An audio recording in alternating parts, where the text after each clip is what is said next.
Watazamaji wa Pelelo TV, kama kawaida ni mdogo mdogo tunaendelea kusonga mbele na kipindi chetu. Tupo msibani Burundi hapa katika jiji kuu la Bujumbura na tuko naye Alsada Boy, ni msanii mkongwe zaidi sana wa Baraka Flavor. Bro vipi? Fresh. Mambo anasemaje? Nyao. Kwema?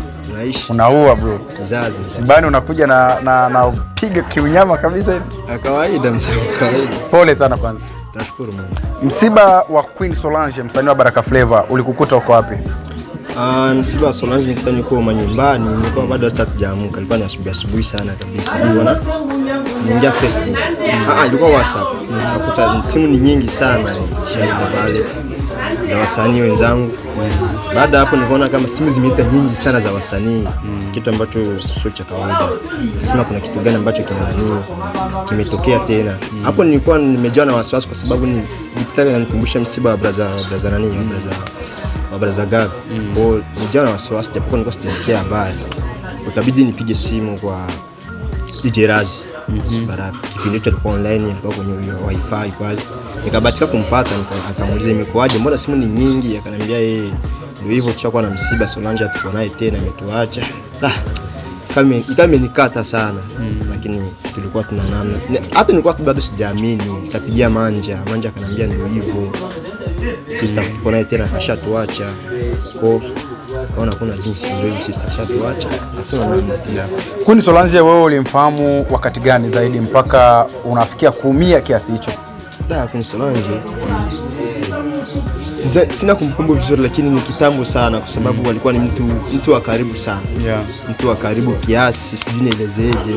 Kuna baadhi ya ngoma zake tulikutengeneza tupote studio, tunasaidiana idea, vitu kama hivyo. Baada ya kusikia habari ya msiba wake, nikata sana. Nikata sana kiasi kwamba nikiona hata picha zake najisikia niko tofauti. Kuna picha moja hivi iliwahi kutrend kwenye mitandao ya kijamii mkiwa pamoja mkiangaliana kwenye hisia za kimahaba hivi, na watu waliwahi kucomment mengi sana kupitia picha ile. Je, ilikuwa ni labda kulikuwa mahusiano fulani ndio maana umetokea kuumia sana kiasi hicho? Siwezi nikaongelea hilo, lakini kuhusiana na ile picha nakumbuka ilikuwa ni kipindi tunatengeneza ngoma yake ya Nokebele la Nobe. Ngoja nikwambie umeteka akili yangu. Ile ngoma ndio tunatengeneza ngoma. Ukisikia kwenye ngoma kama kuna mavembe vingi sana, na mimi kwenye kibembe. Unaua sana. Tunatufanya. Chapa sana kibembe.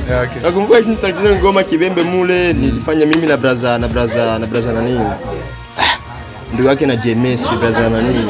Anafanya gospel hivi. Ndio tokele kibembe. Sababu amefanya na jamaa mmoja anaishi TZ. Alikuwa sio mtu wa kibembe kabisa, kwa tukawa tunamwekea kibembe pale anaweka. Ndio kipindi tunapiga ile picha pale. Kwa kwenye Peace Empire studio pale. Mara ya mwisho kukutana na Queen Solange ilikuwa lini? Mara ya mwisho kukutana naye nakumbuka ni kipindi natoka Misisi. Natoka Nyangete tunakutana naye Misisi. Ilikuwa mara ya mwisho kukutana naye.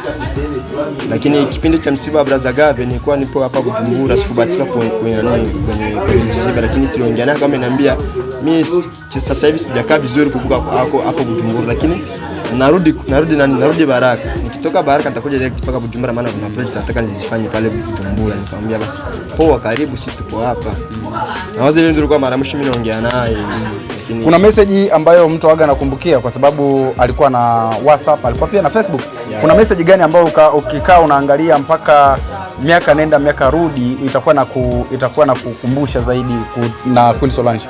Zipo nyingi sana za kutosha. Zipo nyingi sana. Kwa vitu vingine hatuwezi tukaongea au kuelezea sababu imekaa nje na nini. Pole sana, lakini shapoa mzee. Neno la mwisho basi kwa kumaliza. Neno la mwisho, dada yetu, Mungu ampokee. Kama sisi ni binadamu na kama kuna adhabu yoyote ilitokea hapa chini ya jua, kwa ampunguzie kwenye adhabu. Angalia jinsi gani kumwenzi sehemu salama zaidi. Tunakushukuru sana na pole sana. Asante mzee wangu.